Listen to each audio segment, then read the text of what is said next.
Actually, that was bullshit. So that was not actually me getting shut down. That was Windows installed a driver update and then forced me to restart my computer.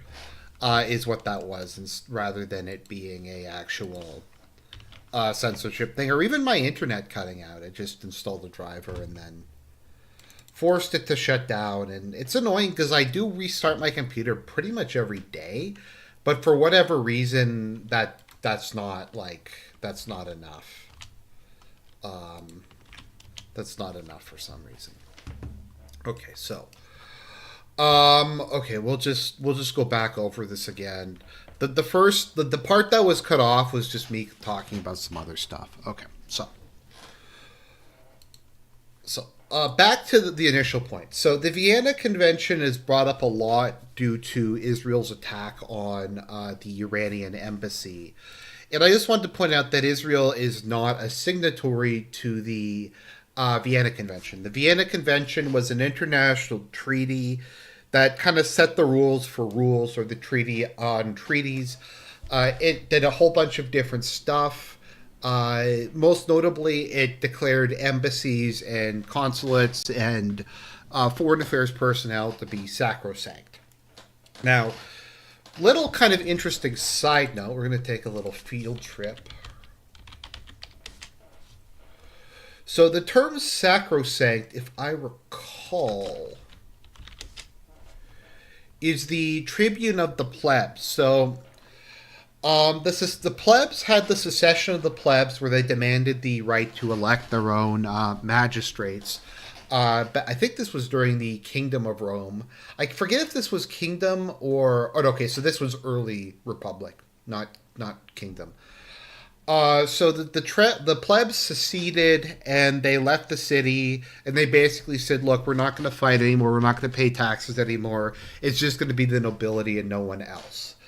And there was a number of different reforms that were passed after that, but one of the things that was done was the creation of the office of Tribune of the Plebs, who was the representative of all the plebs. And he had a number of very powerful abilities, including the ability to veto legislation. And the Tribune of the Plebs was sacrosanct. So if a patrician laid hands on the Tribune of the Plebs, or anyone tried to screw with him, then the Tribune of the Plebs would immediately then all the plebeians around had the right to kill the person who was attacking him. So the thing is that so that there's that aspect to it. Now the Vienna Convention was basically a confirmation of this. You can't hit embassies. You have to. You just diplomatic personnel are sacrosanct. Once again, this is not something new. This isn't like some post 90 like post 90s, post Cold War in thing that they made up. The idea that you can't kill messengers, you can't kill diplomats, you can't kill messengers, that they have a certain status that has to be respected, is very old. I don't have a complete history. I'm pretty sure in Islam and in most major religions there's some sort of thing for that. Oftentimes, an emissary would have a year to leave the country or something like that. In fact, the Mongolian Empire invaded what was it called, the Persian Empire. I can't pronounce what it was called. The Kawaraziri, I don't know how you pronounce it, empire, because they killed their envoys. And I was just showing this amazing passport from the Mongolian Yuan Empire, one of two known Kublai Khan passports, reading, "I am the emissary of the Khan. If you defy me, you die," which is super based. I mean,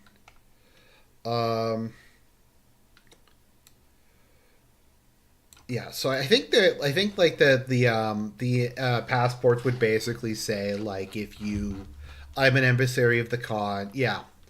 If you screw with my emissaries, then is you're going to be put to death. So my point is that this is an old thing. This isn't new. And I was also just talking about how it's too bad that there's not like a better term for war crimes or international law. Because it's not as if, once again, this is something that was just invented in the last like 20 years or something. There has been, like, the idea, for instance, of killing people after they surrender has always been an atrocity. That's always been seen as something that is evil, that is dishonorable, that goes against the great.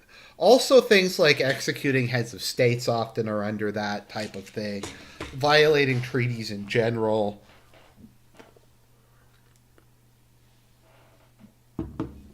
There are lots of situations, things that have always been seen.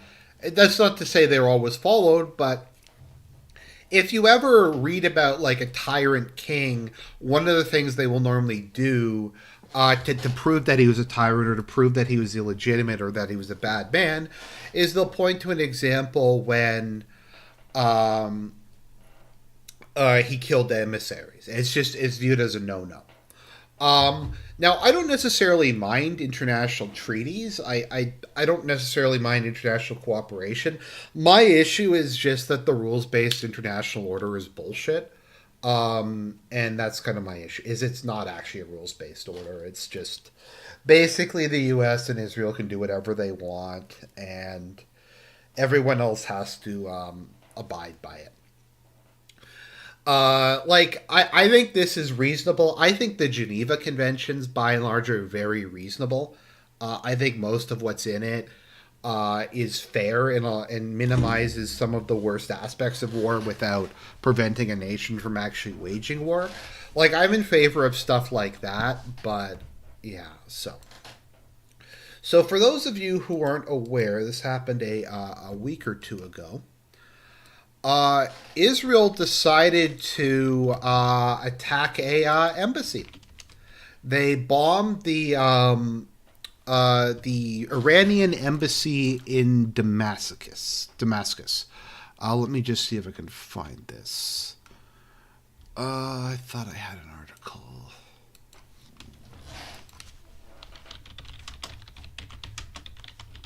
So I remember near the start of this war, Israel just randomly attacked Damascus for some reason. But this is so what wound up happening is some senior Iranian officials, including I think the head of the Quds force, were meeting in an embassy in Syria, and Israel just bombed it. Israel bombed the embassy in Syria and killed a whole bunch of people. Let me see. Does it say how many people Israel killed here? Here we go. Okay, so it killed 16 people, including civilians, and I think it was a bunch of just senior officials. So diplomatic are not permissible targets. It's obligatory of the country in which an embassy is located to protect the embassy, but international treaties do not expressly prohibit a third country to target diplomatic premises if the host combatants and are targeted in an act of self-defense, although a claim of self-defense cannot usually justify attack on the territory of a country not participating in hostilities. That is a galaxy tier cope. I don't even know what that even means. Okay, so Israel and Iran are not on, and Syria are not on good terms. I mean, that's obvious. They periodically fight. Syria is not actively participating, as best as I can determine, in their war with Gaza. So Wikipedia doesn't even have them listed as a participant. So they must not be involved in this. But Syria is not an active party, so Israel just decided, look, we're just going to blow up an embassy of a country that's not directly involved in this conflict of another country that's not directly involved with this conflict. And so that is their that's what they did. Now the Western media basically covered this up, and I just want to say this is not a like a Jewish thing or a Muslim thing or a Christian thing or something like that. If this was like during the if this was during like the Maoist era and somebody blew up a Chinese embassy for Maoist China, I would say that that was bad and that shouldn't have been done. I'm trying to think of a country I really hate. I'm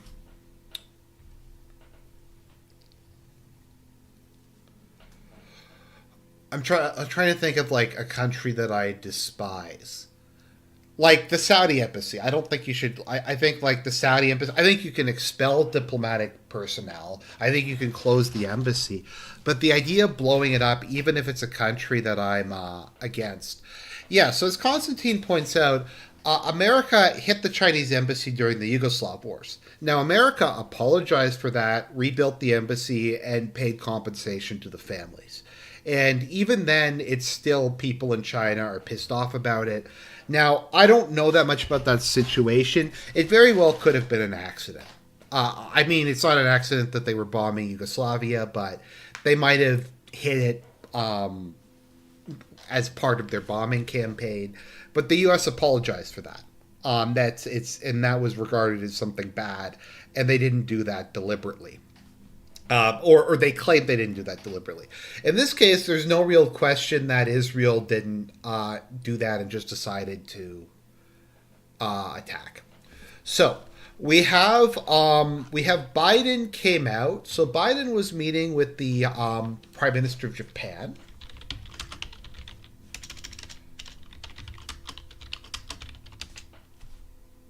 Okay, where is?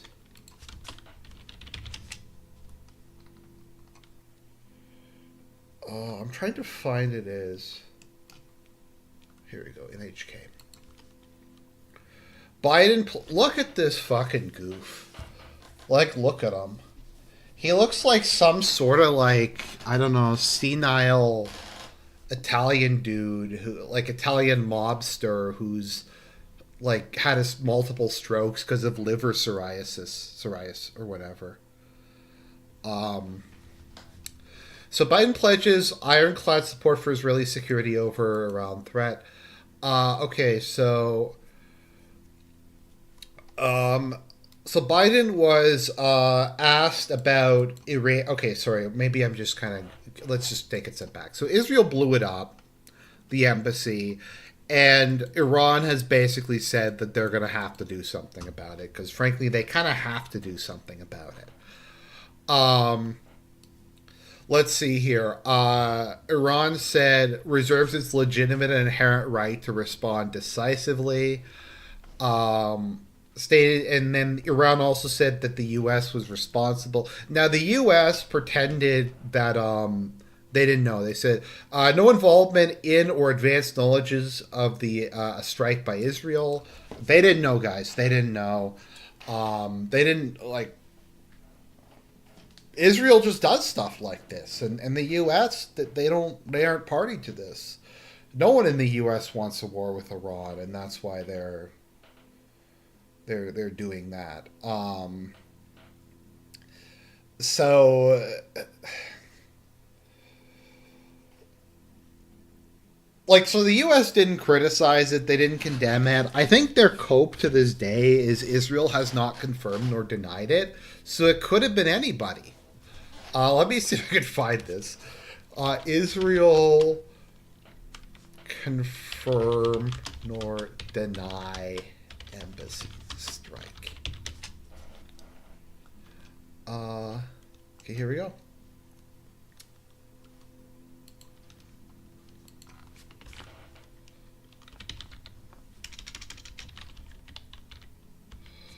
Israel has neither confirmed nor denied responsibility. So, I mean, it could be anyone. it could have been the Putin. It could have been Iran launching a strike on their own embassy. Like, obviously, like it's who else literally like would have done it?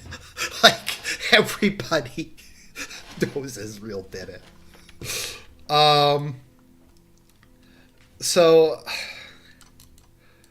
yeah, so Iran's pissed. Also, the UN Security Council didn't condemn it. Like, at the very least, so the US didn't condemn it. I'm not even really expecting them to condemn it, to just say, like, even a generic, it was just irony, bro. Just a generic, like, uh, we respect the spirit of the Vienna Treaty, and we think that diplomatic buildings shouldn't be targeted during war. They could have just said that. Like, that wouldn't have been bad. Saying nothing would have been bad either. So, yeah. So the idea that they decided to come up with. Let me see. I'm just trying to find where it says Israel. Okay, so Biden pledges ironclad support for Israel over. So he was asked about this whole embassy thing. So Biden said, our country's support for Israel's ironclad after Red vowed to retaliate for the recent deadly strike on the Iranian embassy in Syria. The strike is believed to have been carried out by Israel. Literally, who else would it be? Our commitment to Israel's security against these threats from Iran and its proxies is ironclad. Let me say it again, ironclad. We're going to do all we can to protect Israel's security. So it's just, look, guys, like, I look around. I know they blew up your embassy, and I know that is universally considered a global atrocity. But, like, guys, you can't retaliate. The United States does not support the right of a country to retaliate. Thank you, Alexander Abramoff. I appreciate it.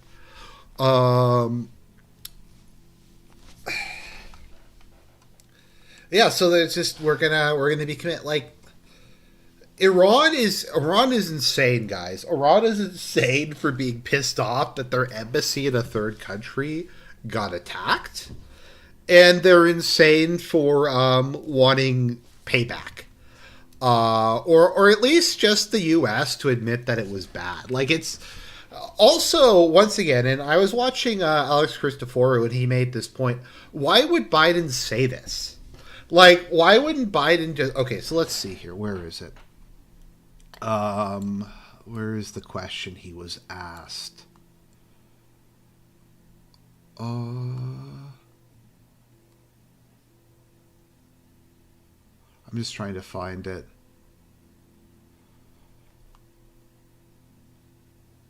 Biden's pledge to Israel on the White House lawn. Okay, it doesn't say what the question that he was asked was, but, like, if asked about it, Biden could just say, I'm discussing this with my national security team and the State Department. I don't have a statement at this time. Like, he could have just said that. He didn't have to say this. Let's see here. Okay.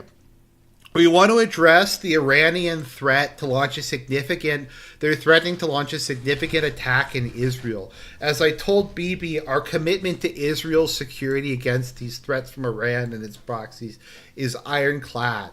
Let me say it again, ironclad. We're going to do all we can do to protect Israel's security. So basically, once again, it's just saying, like, look, you guys could do anything. You can blow up embassies. You can gun down people in bread lines. You can do whatever you want, and we'll just support you. We'll uncritically support you regardless. And now we have this, like, this. It's you know what? I'm just gonna drop that. I'm gonna drop the G slur. It's so fucking gay. This whole, like, oh well, Israel's the victim here.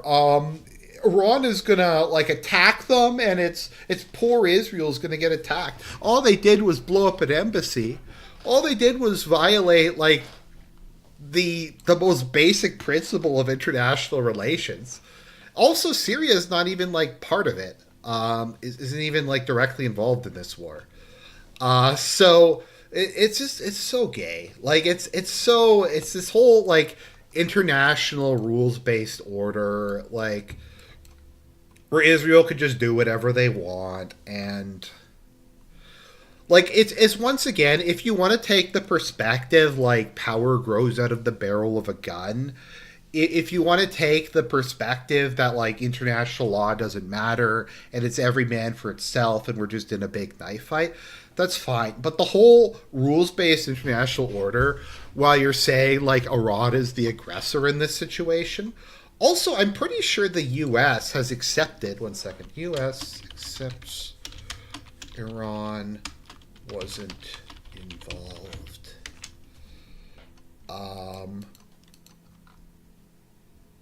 I'm pretty sure that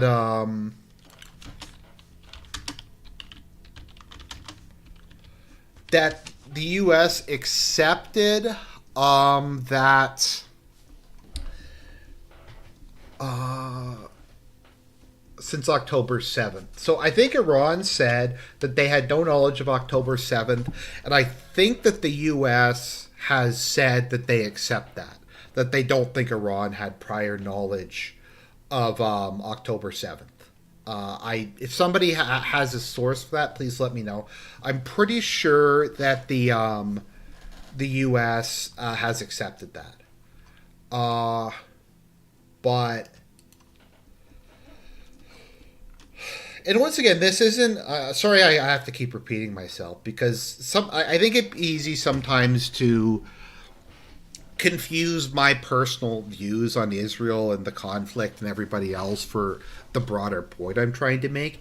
It doesn't matter if this was a communist country. It doesn't matter if this was an Islamist state. It doesn't matter if this was a Christian state or a fascist state or whatever. I agree with the principle you shouldn't blow up embassies, especially not of countries you're not at war with in other countries you're not at war with. And the whole like gay, oh, it's Israel's the victim here because Iran's gonna like attack them. Can you imagine what the U.S. would do? Let's just think about this for a second.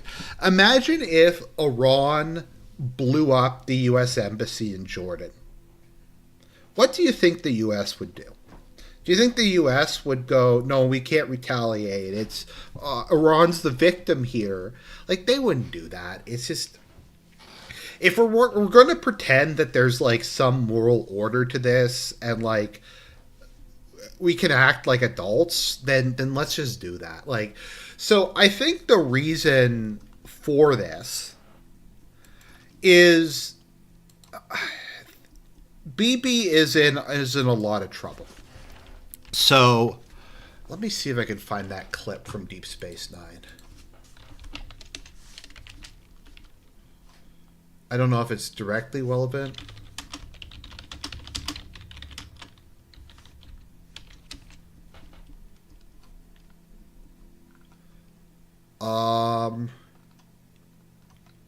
Trying to find.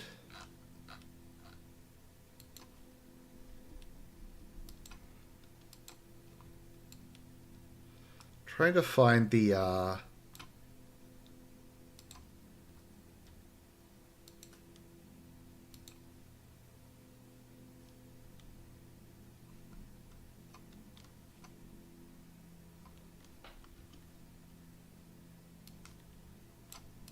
okay, I'm not sure where it is, but basically, Cisco says we're losing the peace, so a war may be our only hope. I think is something. We're losing the peace, so a war.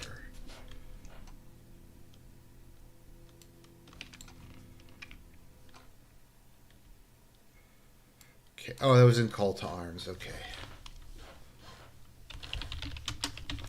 Okay, so Cisco said maybe so, but one thing's for certain: we're losing the peace, which means war could be our only hope. So the Israeli invasion of Gaza is not going very well, to put it mildly. I still don't get what like Israel's goal even was in Gaza. Like, was it to ethnically cleanse it? Was it to destroy Hamas? I don't get what they were like. What they thought was going to happen. Like, so did they honestly think that they were going to go in and somehow destroy Hamas despite their leadership living in Qatar? Like, was that the plan? So that they mobilized all these dudes to go in. They just blew literally everything up.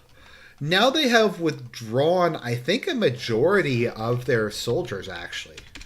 I think Israel is down to 1 or 2 brigades in Hamas. Sorry, 1 to 2 brigades now in Gaza.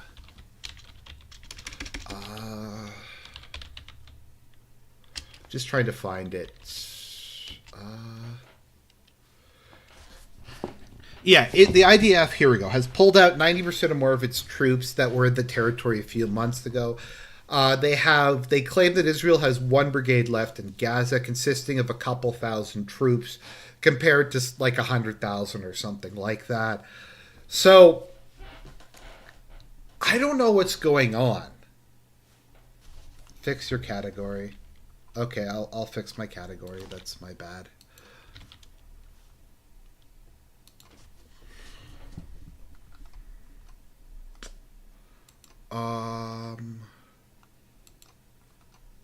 Okay. 1 second.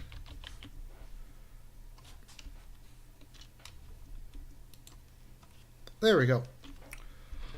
All right. What was I going to say again?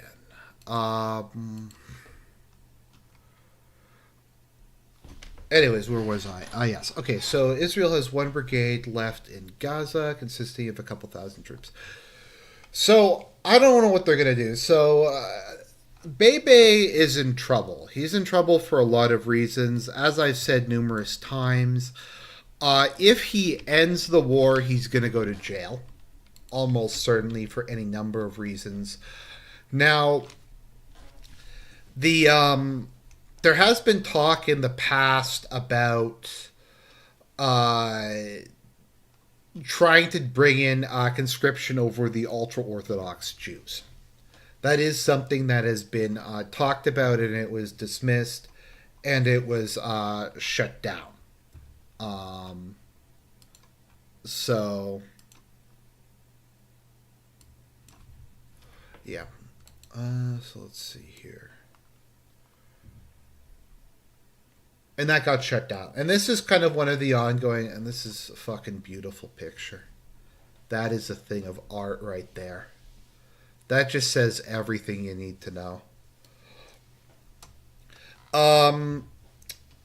So like the far right parties in Israel are for war, but they're against conscription being expanded to the ultra-Orthodox. Let's see here.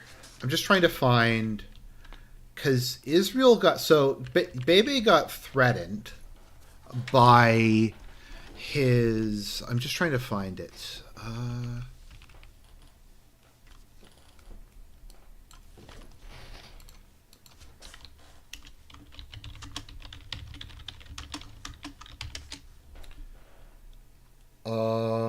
I'm just trying to find this. Fuck.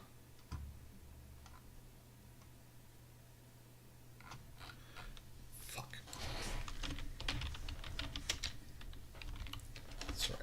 What is show prep, anyways? Okay, here we go. Ben-Gvir Smotrich. He sounds like a respectable fellow. Ben-Gvir Smotrich has told Bebe that unless he reverses the withdrawal and starts the, wow, that is a fucking amazing picture.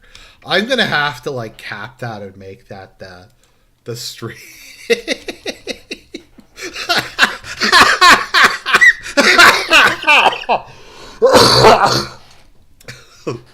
Meme magic is real. So, they did. This is in response to the pullout from Gaza of 90% of Israel's army. Is the head of the, I believe it's called the Jewish Power Party, National Security Minister Ben Gvir said, if the Prime Minister decides to end the war without a large-scale offensive in Rafah to defeat Hamas, he will not have a mandate to continue serving. So basically, this was a response to the pullout.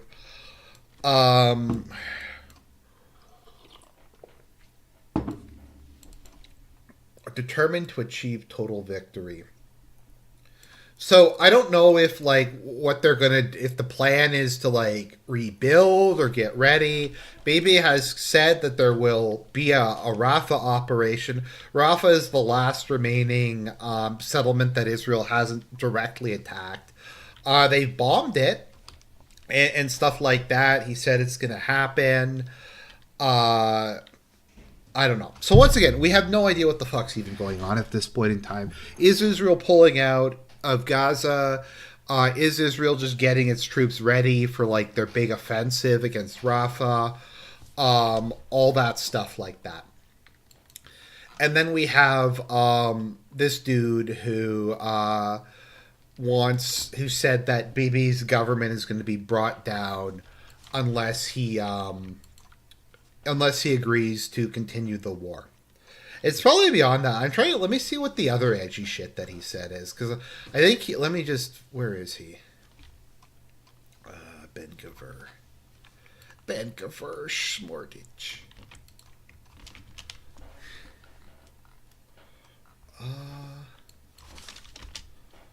Okay.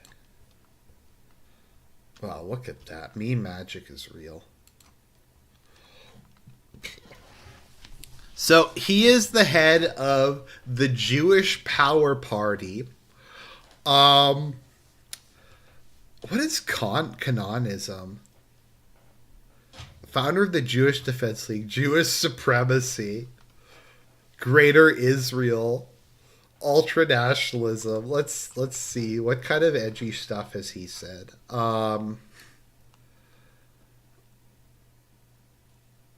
Okay, let's see here.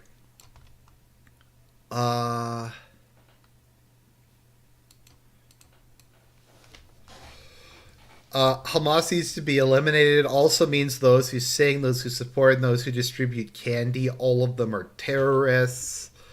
Okay, here we go.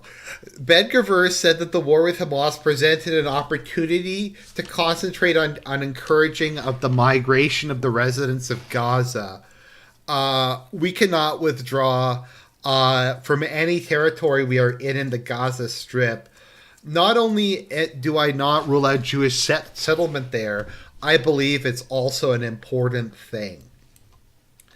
Of course, he, so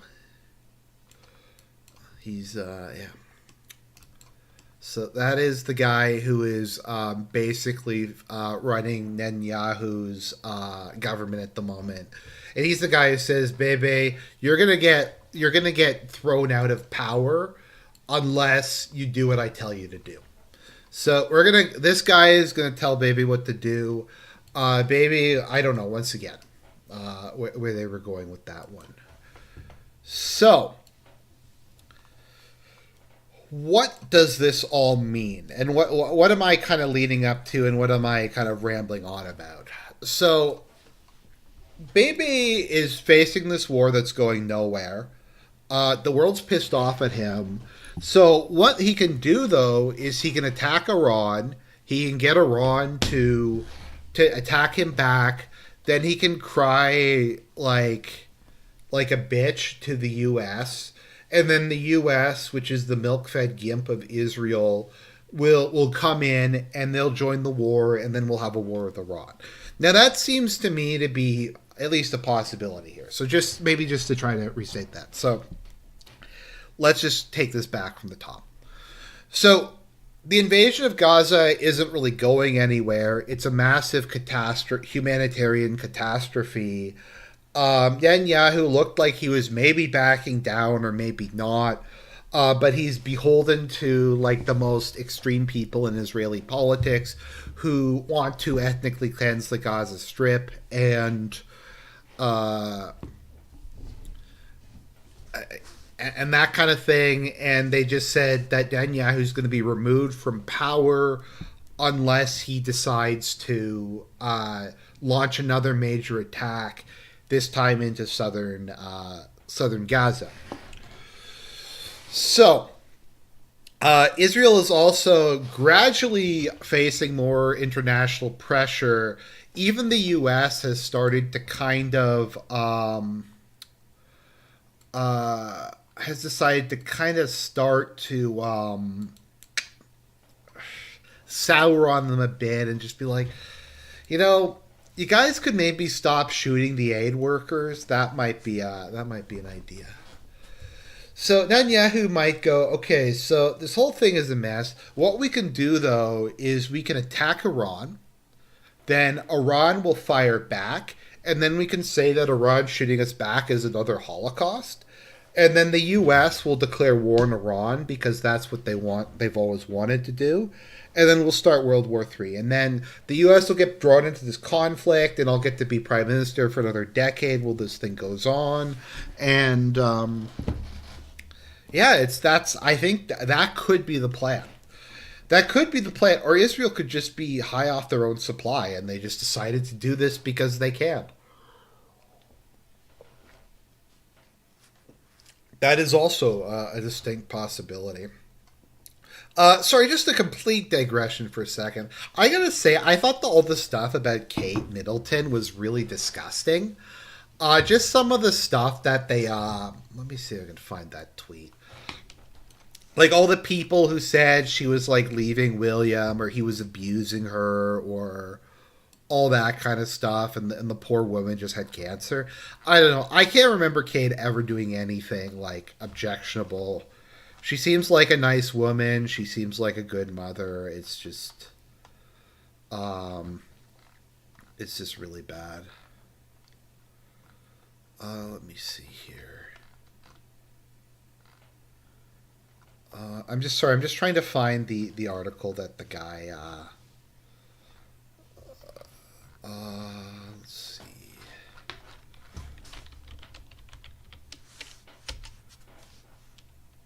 Okay, here we go. This was from our friend Bill Crystal. Actually, this is kind of relevant because this is Bill Crystal. This is one of the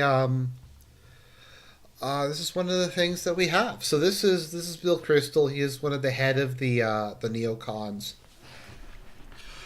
Straightforward from here. Kate Services files for divorce, denounces royal family, forms new political party committed to a Republican Britain. The crown is over. Anti-monarchy, labor rights, and normal Tories join. Prime Minister Kate Middleton, goodbye monarchy. Um, a new Republican Britain could then choose to apply for admission to the United States. I'm thinking 4 states, but I'm open to 5, like the Dakotas. And then my response was regime change is a hell of a drug. Um, that's just the first response of these people is regime change. But anyway, sorry, that was a digression, although it actually turned out to be more relevant because it was Bill Crystal, who is one of the chief neocons. So that could be the case. Now, the question is, the United States has thrown it out there, and they've said Iran's going to attack in the next 48 hours. Iran's going to launch a major attack, and then we're going to have to be involved. And Biden said, our guarantee is ironclad. We're going to save Israel no matter what. So I don't know what that means at this point in time. Like,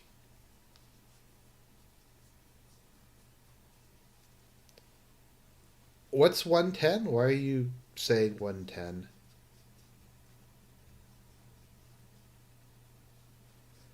I don't know what that means. Hour and one. Anyways,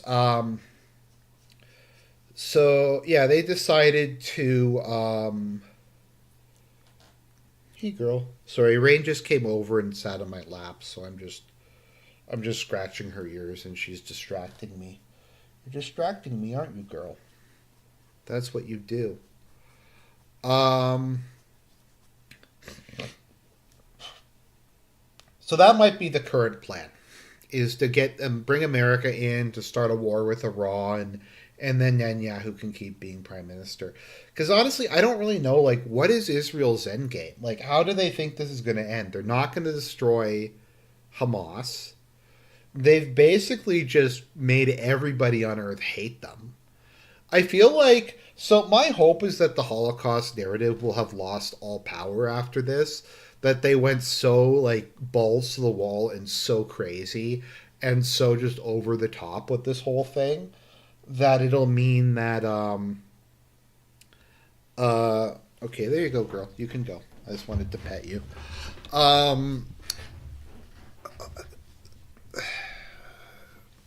yeah, it's just a mess. So I don't know. People in the chat, what do you guys think? Like, what was Israel's goal with this? Did they just want to kill Arabs and they had no plan? Were they going to ethnically cleanse Gaza and like kick the Palestinians out to Egypt? Was that the plan? Did they actually think they were going to destroy Hamas? I'm just not really sure.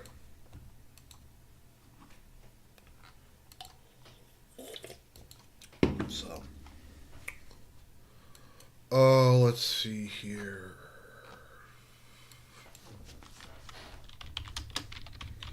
Attacking Israel. Let's see. Iran attacked Israel. Tensions rise amid expectations of Iranian retaliation. So here's the question that so here's some things that are kind of suspicious here. We have the entire news saying that Iran's going to attack. So they've announced that Iran's gonna attack. They've given an exact timeline. They've prepped up the world. They've said what they're gonna do very clearly. You know, it'd be really convenient if Israel decided to get hit at this around the time. That would be really convenient. If there was some sort of attack on Israel, a suspicious looking attack that would be completely legitimate and real and not a false flag at all, and using that, they would be able to get the war. So I think there's a non-0% chance of a false flag. They're really playing it up. They're really egging Iran on. Now, to be honest, Iran had shown a lot of restraint during this crisis, to be honest, against a lot of provocations. To be honest, the Houthis are... It's going to be rough, because I've been looking at the RGs for 2024, for the first half of the year, and the Houthis are pretty high up on the Chat of the Year list, and of the biggest W of the year list, because they have just completely blown the U.S. out, and the U.S. is completely just lost to these randos in Yemen. Like, they can't do anything to reopen the Suez Canal. The Red Sea is just shut down. I think the funniest part about the Houthis is that they let Russian ships pass.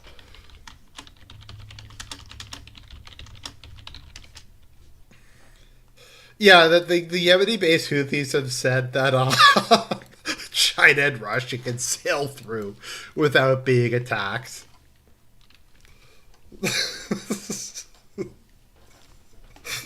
Oh, it's so good. So the other thing to keep in mind about Bibi is Bibi was facing massive corruption charges, and he had just done the judicial reforms and stuff like that. So he was probably going to go to jail. And if this ends, he's probably going to go to jail, so he has to run out the clock as long as possible. The next Israeli election does not look good. For Netanyahu. So, like, if let's see what are the current polls. Yeah, Likud is gonna get like completely wiped out, and we have these national unity guys. I don't even know who they are, but let's see, what are their parties? Resilience, New Hope, and Independence. So it looks like they might win. Although, once again, if you look at the far right, once again, I don't actually know. This doesn't make any sense. How can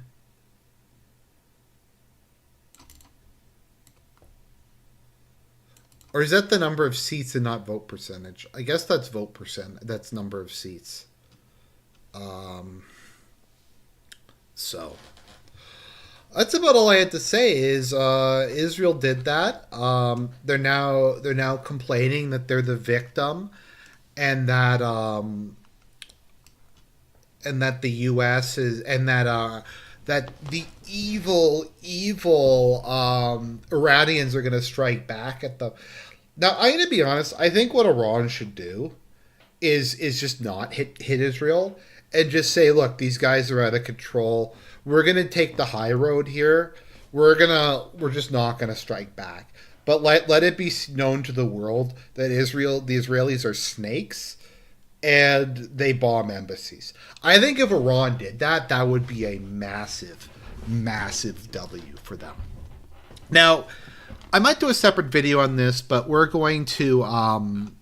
going to do a slight side note. So there's this term that's been used increasingly called the global majority. I'm not sure if any of you are familiar with the term global majority. So global majority is this term that is used to describe the rest of the world. Like, it used to be the third world, then it was the global south, then it was the developing world, and now they call it the global majority. So that is like BRICS and the various other countries associated with that are allied with Russia and China. So that would include like Syria and most African countries and a lot of Latin American countries and stuff like that, and the global majority. Now, I'm not the biggest fan of how the U.S. is conducting itself, but the global majority, and I'm going to say the G slur one more time, is super fucking gay. Because, once again, it just says that, like, we're going to say, like, that South Africa and Venezuela and like Haiti and the shittiest places on earth now have moral superiority because they have a larger population. That, like, we have to listen to what Israel and India and Pakistan and Saudi Arabia say because they're the global majority now. It's like a majority rules and the earth is a democracy or something like that. Like, look, I don't like what the U.S. is doing either. I don't like what Israel's doing.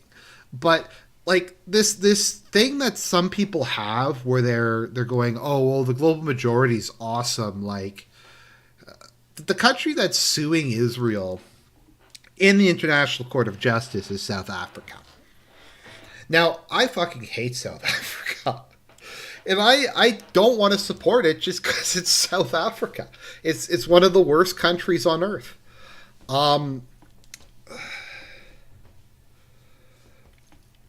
So you have this whole global majority thing, and it's just basically like, what it all comes down to. Okay, so there are people who are against the West at the moment, like me, and probably like most of the people who watching my channel, who are very proud of a lot of our historic achievements and proud of our culture and our religion and stuff like that, but they're just very depressed and sad at the way things are at the moment. Like, they just look out at the world and they're just like, what is America doing? Why is America, like, basically, like, threatening countries and doing regime change so they legalize gay marriage or whatever? Like, that's just bad. Like, they have to stop that. America needs to get back to, like, when it was better. And then there's the people who just hate white people and just hate Christians and stuff like that, and that's the reason they oppose the U.S. And they're not the same. And I think it's important to keep in mind that they aren't the same. And I think the whole global majority thing is an example of the latter. It's the whole like, oh, white people are evil. They control the world. It's neo-colonialism, imperialism. We have to like defer ourselves to the moral paragon of a country that is South Africa, like the most crime-infested hellhole on earth. The only country I can think of that's like one of the worst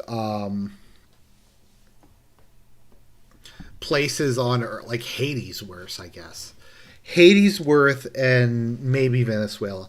It's gotta be a tough call between Venezuela and South Africa as to which country's shittier. Probably South Africa, but Venezuela is like in the top 10. I'm gonna say that much, but I just don't like that, and I don't like. And also, there's an inherent like immigration aspect of this, wherein they're the global majorities, so we have to allow unlimited immigration and stuff like that. And the UN has to become a global government. We can't just have like a state of affairs where countries kind of respect each other's sovereignty and the US acts like an adult and they treat other countries like adults and they stop meddling in business that doesn't help America or America's foreign policy objectives. Like, once again, I think some of the stuff America did during the Cold War, like saving South Korea, I think worked out very well for America. They got a pro-Western ally. They probably made back whatever they spent on the Korean War and then some. Korea is a trade partner. They're a strategic ally. They're on great relations with America. I don't know how Japanese South Korean relations are, but America was able to build kind of this group of allies in East Asia. So that, I mean, that worked out pretty good. Also, look at how North Korea turned out. So I think South Korea has a lot of shitty aspects to it. Don't get me wrong. There's a lot of shitty aspects. But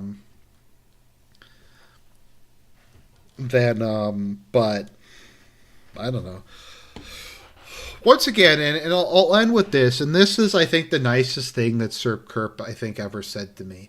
I said, does me supporting the war, so does the fact that I would have supported the Vietnam War, at least prior to Diem being assassinated, make me a neocon? And he said, no, it just makes you an anti-communist. And that was a very nice thing, I think, to say, but I don't know. There's a tendency of some people in these circles to say that communism was based and like the Soviet Union was right during the Cold War and stuff like that. It's just, once again, it's the U.S. is far from a perfect country, but I think we can all agree it's gotten exponentially worse since the end of the Cold War. Like, it's turned it up to 11. It's gotten a lot more ideological than it used to be. I don't think you need to be completely isolationist. Like, trading with other countries is good. Having good relations with other countries, some cultural exchange, some being involved in the world, developing technology together, exploring space, all that stuff is good. There just needs to be a balance. There needs to be a balance between that and not having immigration and some other stuff. So, anyways, I think that covers what I had to say. God bless everybody. Have a wonderful week, and